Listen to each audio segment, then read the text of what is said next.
Welcome back, everyone, to another episode. We are here for another episode of everyone's favorite place to be on a Wednesday morning. Where else would you rather be on the internet on a Wednesday morning, Brandon? But right here at Practice, the show.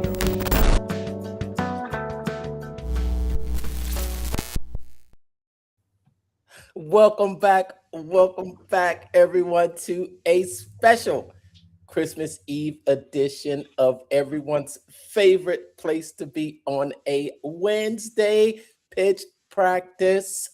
The show. The show.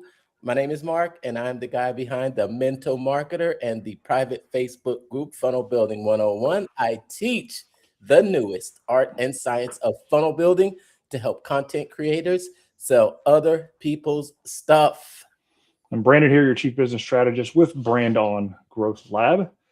Here to help you take your brand to the next level locally, getting set up online properly, and just getting more lead to sales. Sorry, man. It's Christmas Eve. I've been cleaning all day. I'm 100% wiped. Yeah, we're here. What's going on? Merry Christmas Eve, everyone out there. Merry Christmas Eve, Brandon. Merry Christmas Eve. Yes, we're coming on a little bit early today because I think we both need to take care of some family obligations today. How's you got you know what? There's a meme that's going around right now. What's that? And it says that it's Christmas Eve. Now it's time for me to start thinking about Christmas shopping. Now I can say we got all the Christmas shopping done. I've spent way too much money as always, and I got to figure out how to make it all back to, make up for it. So that's always fun going into 2026. Yes. Oh man. Oh my gosh. I think I stepped my foot out the door, and I did get a. You've been waiting for this one, but I got mine. I have it. I just haven't opened it yet, but I finally got it. I can go grab it real quick. Yeah. I got my gift in the mail here. Let's see yours. All right. Give us a hashtag where you're watching from down in the comments. Hey, what's up? Good to see you out there watching. I see you. Happy Merry Christmas Eve. Glad that you could join us for as long as you can. Did yours come just like this too? Yep, I got it. Same deal. Secrets of Success deal. Success magazine from Mr. Russell Brunson. Yeah, actually, I didn't get a chance to watch the whole thing. I don't know if there's a replay floating around somewhere with it. I don't know if it's on YouTube or what, but I didn't get a chance to watch the whole thing because obviously, he does the majority of these webinars is during business hours. It's like I gotta work, so it. I think that was the Secrets of Success Self-Persuasion Masterclass. I think it was part of it. Yeah, I've got a link. I've got a link for the replay. Okay. I'll send it to you. All right, send me the replay. I was lucky enough to thank one of my biggest supporters that went through it, and they took the offer. I think I told you about that, right? Mm-mm. And what came with the offer was you pay for it up front, and then you got 5 free sub accounts that you could give away. So I was gifted an account for the holidays. Hey, and look, inside this box, there's another box. Yep. Yeah, so mine's here. Yeah, and actually the letter that's in it, there's a stick letter in it. There is a replay link. So did you open up this one, the second one? Yeah. And there's a stick letter in here? Mm-hmm. You want to read it? Yeah. So here's the autographed version of the magazine. It's not in pristine, perfect condition. It's a little Oh, beat up there on the edge, but that's all right. let me see what yours looks like. Put it up there. I probably got one of the latter ones because he looks like he was tired of signing his name. Your Russell looks kind of yeah, it looks like the last name is just kind of an afterthought, right? Mm-hmm. So I gotta get a picture frame for it, so it doesn't get messed up. But the letter that came with it, dear success seeker. First off, thank you, not just for grabbing this, but for trusting me enough to be part of something that honestly means more to me than you probably realize. You're now holding something I've been dreaming about since I was a kid, flipping through my old Success magazines in my dad's office. A signed copy of Success magazine with my story on the cover, and not just any story, the full circle moment that connects everything I've built into the legacy of the original Success magazine that Orson Swett Martin started way back in 1897. This isn't just a magazine, it's a bridge between you, me, and the 127-year-old legacy that literally shaped how the world thinks about personal achievement. When you said yes to this, you didn't just buy a cool collector's item, you claimed your spot in the lineage of entrepreneurs, dreamers, and action takers who refuse to settle. People who bet on themselves, people like Orson Swett Martin, who lost everything in a fire, including the original Success magazine manuscripts, and rebuilt it all from scratch. People like you. Every time you look at that cover, I want you to feel what it represents: grit, faith, and the courage to get back up. The same thing that kept me going through my own failures and helped me build something that now impacted millions. That's what you said yes to. That's what you're holding. So your next steps, do this first. Okay, so here's how to make this experience count. Watch the live stream replay. I want you to see the behind the scenes story and watch me personally sign each one of these magazines. It's pretty cool. So there's a link and a QR code. Yeah. Cool. Don't just stash it. Look, I know most people buy something like this and ends up on a shelf collecting dust. Please don't do that. Take 20 minutes and read through the cover story and the other articles inside. You'll see the exact mindset shifts and habits that took me from a broke college kid selling DVDs online to buying a 10-figure or to building a 10-figure company. Then, and this is important, keep your signed copy somewhere visible, your desk, your nightstand, somewhere you'll see it every day as a reminder of what's possible when you stay in the game. Here's the thing: most people who invest in something like this never actually consume it, they never read it, they never think about it again. That's not you. You're someone who acts, who follows through, who squeezes every ounce of value out of every opportunity. And that's exactly what separates the entrepreneurs who drift through life from the ones who dominate. Most people never pause long enough to celebrate their wins, big or small. So let me say it: congratulations, you made a smart decision. Investing in something that represents way more than just a product, it's a symbol of what happens when you keep pushing forward no matter what.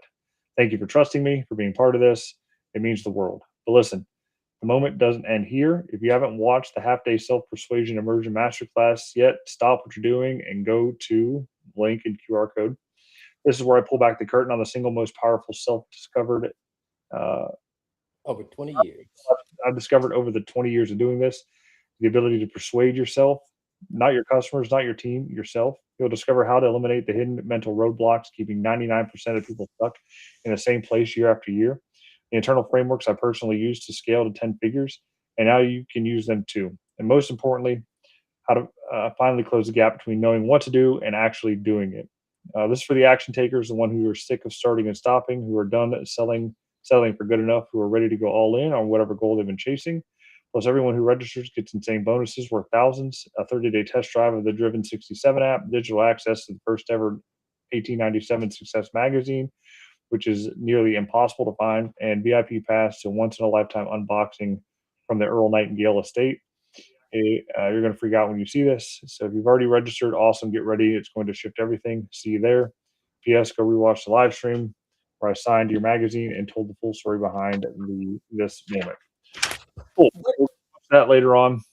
Awesome. What I want to say is that this self-persuasion masterclass is a must watch. And what I'm going to do, I don't have the link readily available because I think there's just a QR code here, but I'm going to place that link down in the comments to go back and rewatch that as a replay. Did you learn anything from this stick letter? Yeah, I mean, it's more of a hype letter, like telling you good job for at least taking action. for what it is. That's the kind of psychology behind it, because even though it was a small purchase, $10 deal, I think it's less than the actual cover of the magazine, because I did end up buying a copy of the magazine. Yeah, I've got unsigned copies that I just ordered, and now I've got the signed copy.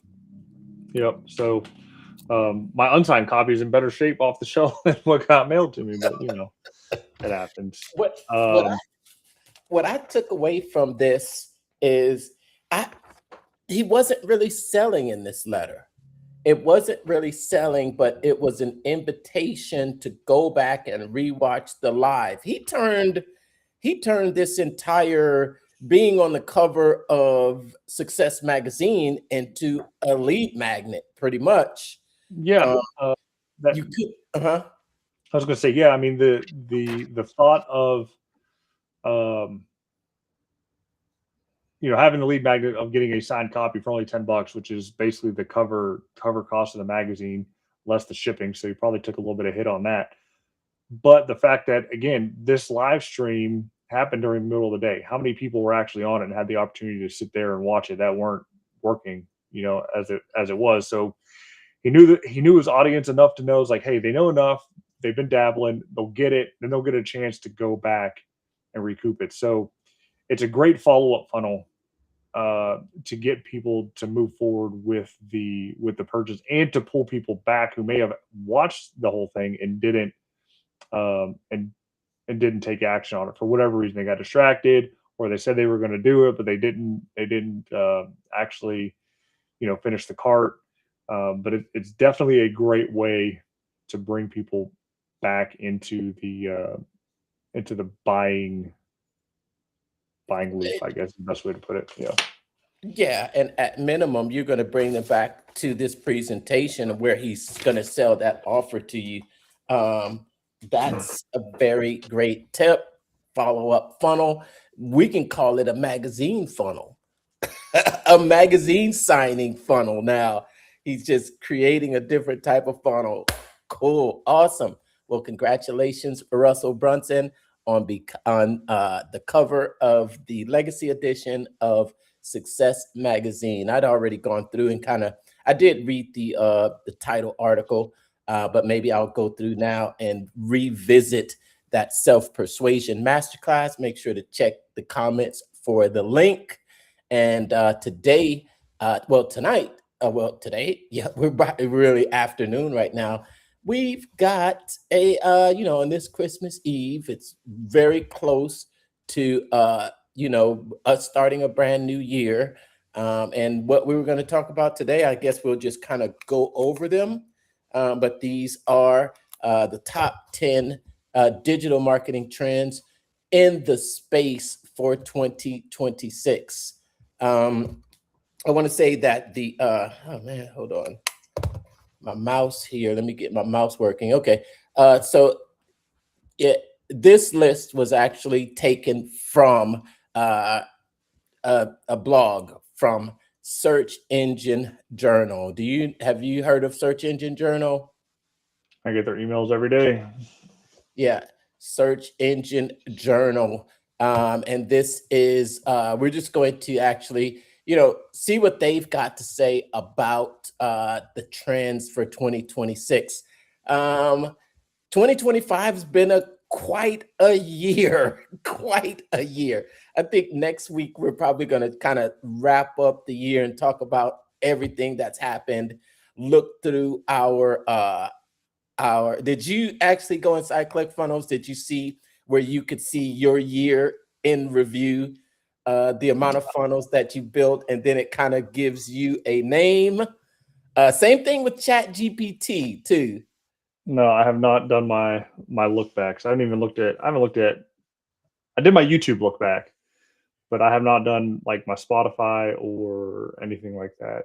And as far as like ClickFunnels goes, I don't know what my flashback will look like. It probably won't look very good because I wasn't that apt into building a whole bunch of different funnels. The biggest thing that I did, I can say, in the deal was the huge rebrand that I did from BKXX Enterprises, which is still the core company, but to brand on growth lab.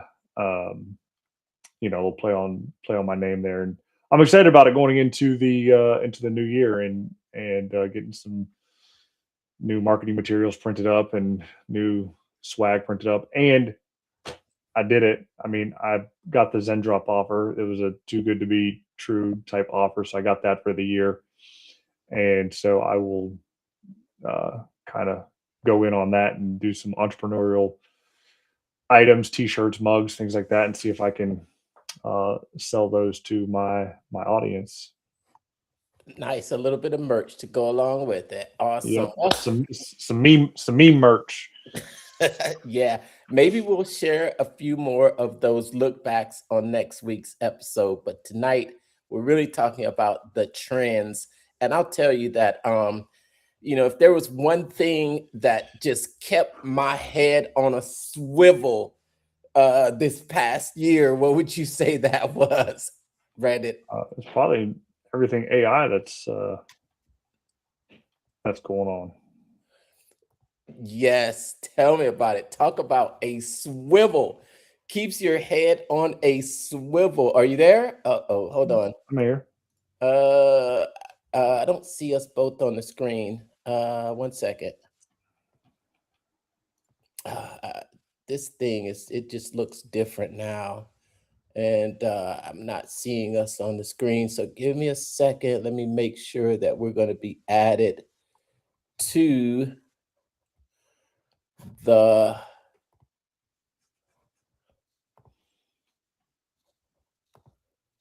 all right, hold on. Okay, wait a minute. I just need to do this. Okay, there we are. Okay, now we're there.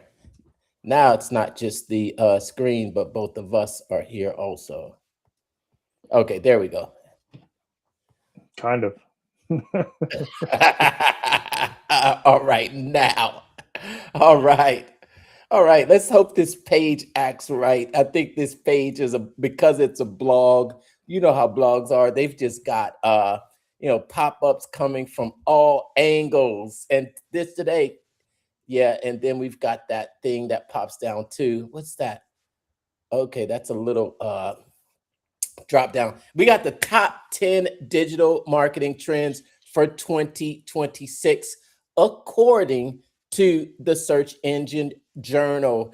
And according to Search Engine Journal, they feel like there's going to be some big shifts in how consumers behave, how platforms operate, and how marketers integrate strategy and tactics. So it seems like we've got kind of a three-pronged thing here.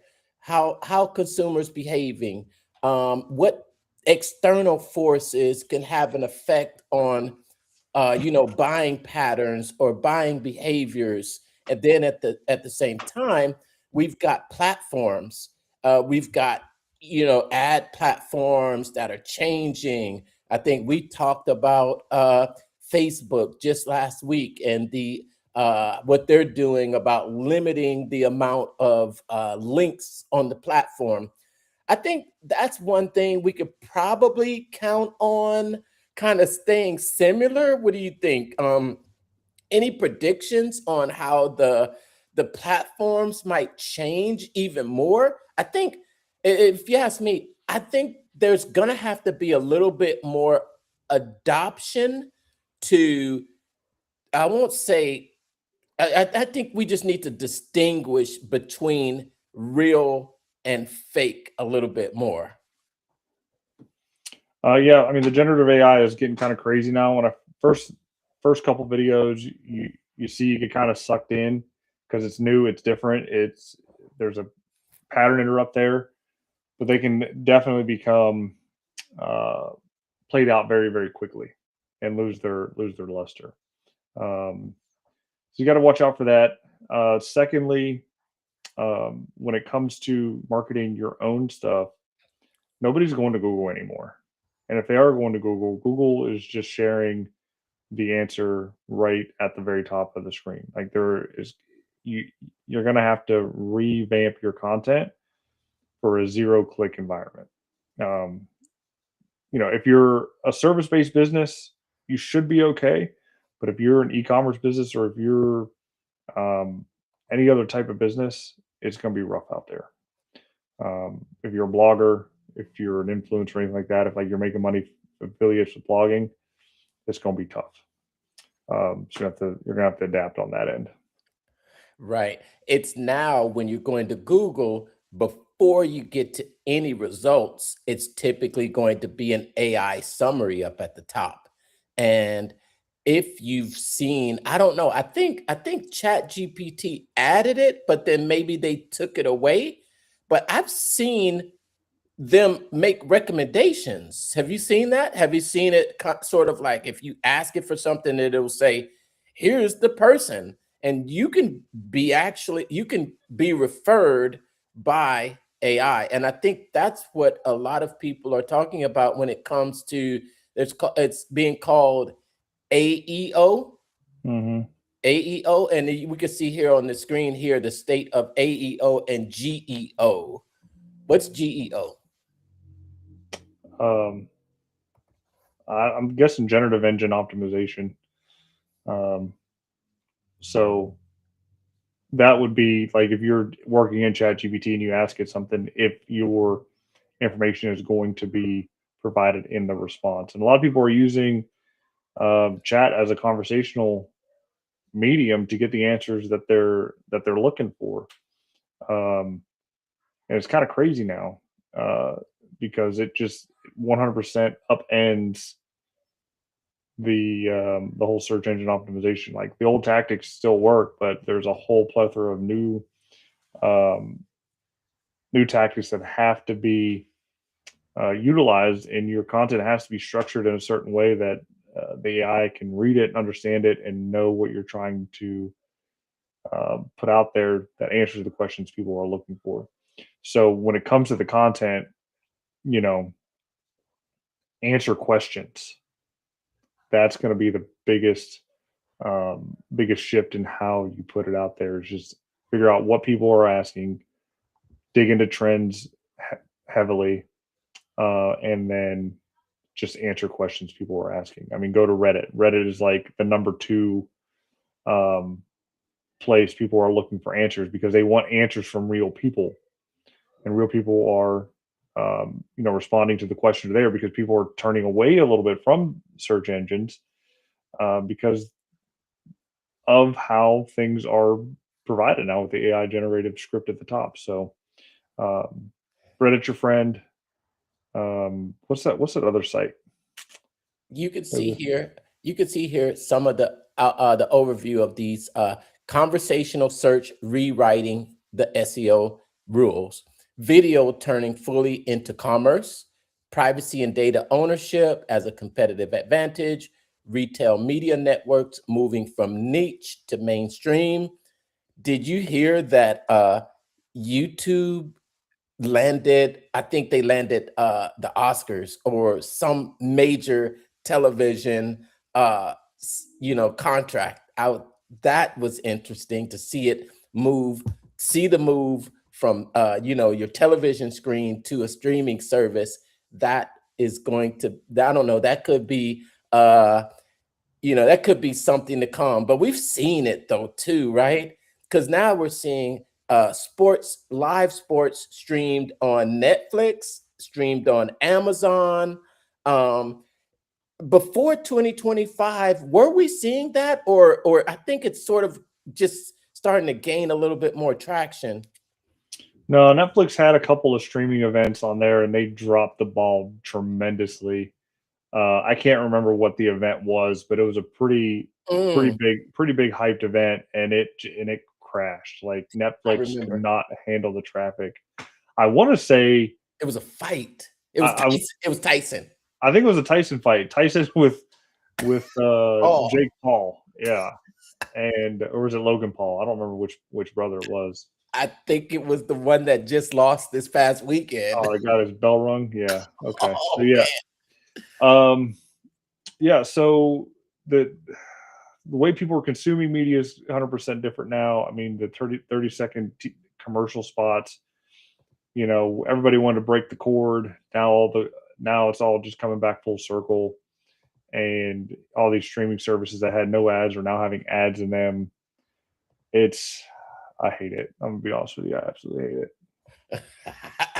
That's one thing too. But then we're talking about measurement morphing as attribution crumbles, immersive gamification, and above all, the human edge, which is the talent and culture that will decide who wins. Let's go through this so we can actually just kind of skim on them trend by trend, and what Search Engine Journal believes. Number one, conversational search redefining SEO. And this, I think we talked about the evolution from keyword based to conversational queries, away from clicks to answers inside the engine, and from search to wherever people ask questions. Uh, search every, oh, okay. So okay, redefining SEO as more of a, you see what they named it here? Yeah, Neil Patel just put a video out on this, and I know he has one of those tools. I cannot think of it off the top of the head, but it's one of those. Moz? No, it's not Moz. He I has know it is. SEM Rush is like his main deal, but there's a place where you can see the trending questions that people are asking, and I cannot think of the name of it off the top, like for the Yeah, life and of me. he owns it, right? I think I know exactly what you're talking Yeah, about. And uh it's a real popular one too. it is. But there's plenty of trending question websites out there. Just Google it. You'll get a list you'll get a list of them. It won't be too overrun with AI because you're looking for a particular item, right? But if you're asking a question, then that's when you get the AI generative overview. Right.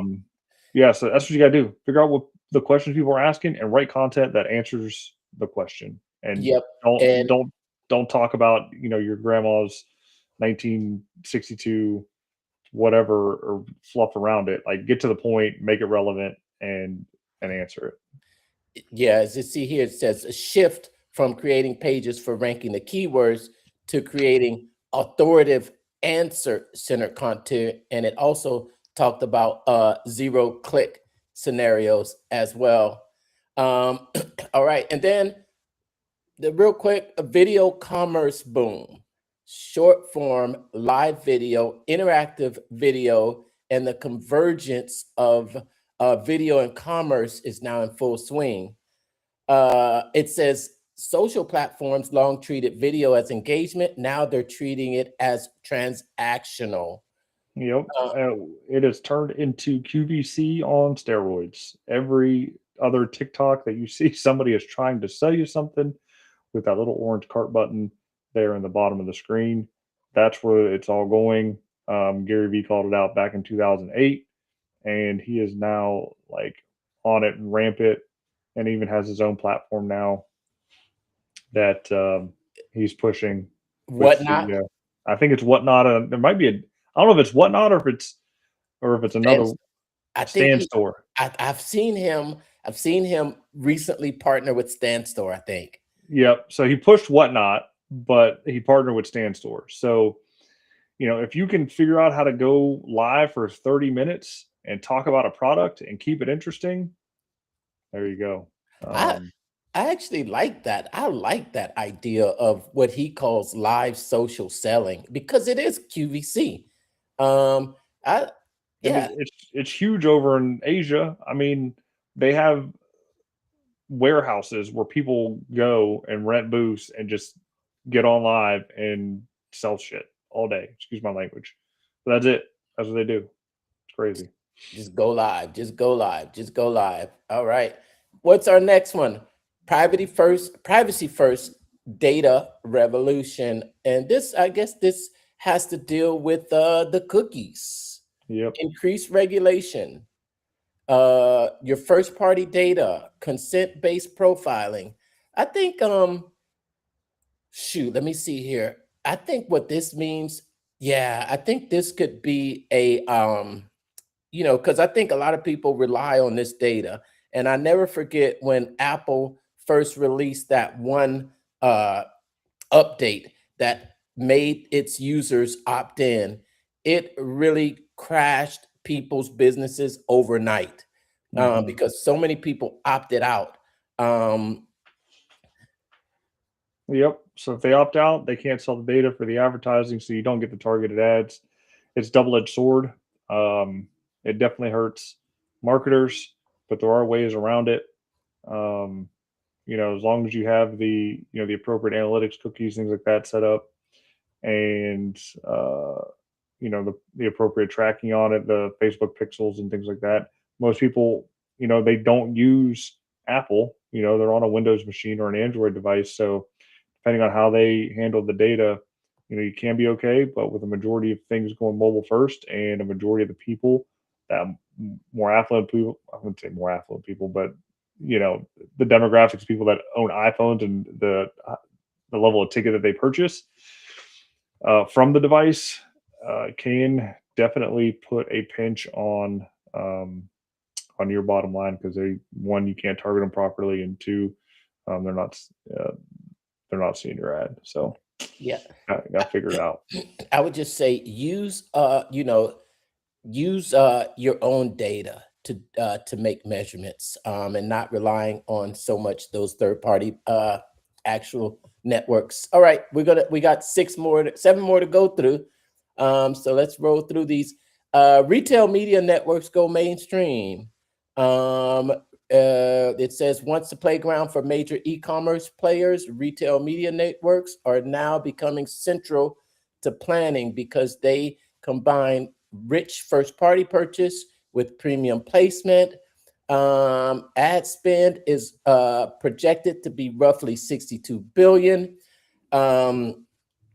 It just means that you cannot treat these retail media networks as just an afterthought, but full funnel planning, such as all of your data when it comes to running those ads. All right. Number 5, creator economy evolves into co-creation. I would say this is what OfferLab is branding as the future of online selling. It talks about influencer marketing maturing and the shift from paying creators to post to co-creating with creators. Product campaigns, communities. Creators are becoming strategic partners, not simply vehicles to reach others. I think just one thing to note in this, I do not believe that the creator economy is going to slow down. Nope, it's just going to keep getting bigger and bigger. With how easy it is to have a device constantly connected to the internet, being able to go live and stream it, in high definition. Like, it just makes it easier and easier and easier. There is zero excuse to not be making money hand over fist if you have a smartphone. Zero excuse. Zero. See more of that coming in the trend in 2026. Number 6, community plus authenticity equals the new brand moat. Audience don't want to just buy, they want to belong, and they do demand authenticity. If you ask me, this is it's not a trend. It's been important from the start. Yeah, I think consumers are always looking for authenticity and to connect with the brand. And I think even more so now as we get into more of this AI. So it just encourages to build and nurture community, activate internal voices, make authenticity measurable, and not just a feel-good brand strategy. Number 7, the 7th top 10 marketing stream, AI as the strategic operating system. The true breakthrough in 2026 is AI as the operating system behind marketing, which is analytics, optimization, media buying, workflow automation, customer journeys. if you ask me, this is what I see with the MCP server. I see the MCP server as more than just an AI, creating text, but it gives you the opportunity to actually go in there and kind of analyze your data and optimize your data and even perform tasks. I saw a post from Robert Kiyosaki. He wrote the book Rich Dad Poor Dad. Mhm. He just made a comment about how rich people use AI versus how poor people use AI. He said poor people use AI the same way they use money to make uh, to make them work faster, to make them generate faster, to make them themselves more productive. Mhm. Whereas whereas rich people, they use AI the way they use money, which is they use money to build systems. They use money to make money for them. And they use AI not just to generate things, but to create systems that work for them. I thought that was interesting. Mhm. And I think that is definitely the next stage of AI. Not just getting it to give you ideas or give you marketing plans or give me 20 ideas or write me a plan, but optimize this for me, create this for me, go in there, analyze it, and make it better, make this scale. And it looks like the takeaway from this is to treat AI as your marketing OS, design your workflows, data architecture, and governance. All right. Number 8, relearning ROI through marketing mix. I guess this is just talking about how you're going to measure your return on investment. Um, okay. And then it just talks about your digital display ad and what that return on investment means. Then we've got number 9, immersive experiences and gamification, redefining engagement. The boundary between entertainment, engagement, and commerce continues to blur with the AR, VR, and gamified campaigns, live interactive formats, all move marketers beyond static ad formats into memory creating experiences. Um, it's no longer enough to show an image of a product and hope for clicks.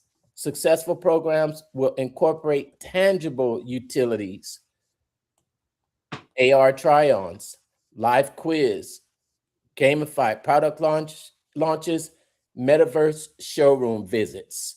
I don't know about that one, but I can see making things a little bit more interactive than just getting a click. All right, now last but not least, 10, the human edge, upskilling for an AI era. That's it. Build your internal marketing capability around these 3 pillars: data literacy, AI fluency, and cross-channel orchestration. Without that, your strategy may be robust on paper, but lack in execution. All right. And I think in the end, 2026, I believe, is going to be a year of, hey, put me over here. I believe 2026. I think we're gonna. You know what? I think I don't. I see AI becoming not just a optional anymore. I remember how one time the internet was optional Mhm. until it wasn't, and I think AI is going to quickly make that transition to where it's not optional. If you're not using AI, then you are not building as fast, and your competition will be using it faster. prepare for the year, enjoy, the couple of days before the new year. But if you're like Brandon, I think you said, what did your email say? Your competition is sleeping, and Yep. that's good. Yep. They were sleeping yesterday. I saw Yeah, that and email shoot right out at about 9 p.m. yeah, I was. It was a busy week, man. I almost forgot to write it on Monday. I think it was Tuesday. I was driving somewhere. I was like, crap, I didn't send that email out because I was trying to like preload them up from the week prior, and I just didn't get around to getting it written and get it out there. But no, it was a good one. Monday's email is going to be about all about revenue and setting up your revenue goals for 2026, and then be hitting the ground running on the 5th. 52 weeks of just crazy ideas, tactics, and strategies with the new Brand on Growth Lab newsletter. So if you have not signed up for it yet, I encourage you to do so. If you're watching from my video, link will be in the comments there. But one of the things I wanted to just mention real quick before we get off here, Mark, you mentioned AI is going to be huge and needed in business, especially for small businesses looking to grow and scale as much as they can in the local area. Your 3 to 5 man mom and pop shops, with the young teenager there at the reception's desk losing the leads. Like AI can help assist that young lady in managing the leads and the calls that come in. And in fact, I have an AI calculator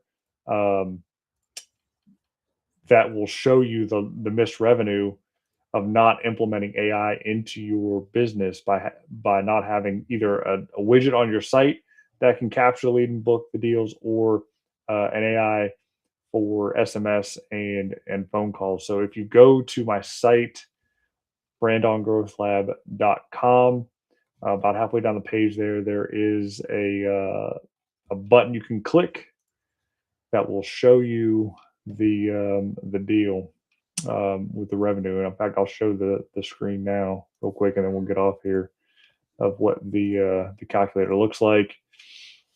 So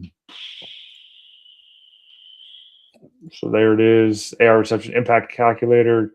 Figure out the number of leads per week that you get. So you get 100 leads a week, and 10% of them come in after hours. Average revenue per customer if you're high-end service-based business, emergency plumbing, HVAC, etc., $2,500 per customer. You close 20% of your deals. You're paying your staff 20%. Your current lead efficiency is reasonable. You're now getting 24% conversion rates. You're saving $186. Additional monthly revenue, $7,200 that you're getting. So put in somebody that is going to be able to answer the calls that come in, whether it's on hours, after hours, whenever, because the first person that answers the call and gets the information to book an appointment, that's the guy that's getting the deal. Absolutely. And the worst thing is when they don't answer, because when they don't answer, they're calling up the next person. Awesome. All right. Thanks for tuning in for this shortened Christmas Eve episode. And yeah, that's it.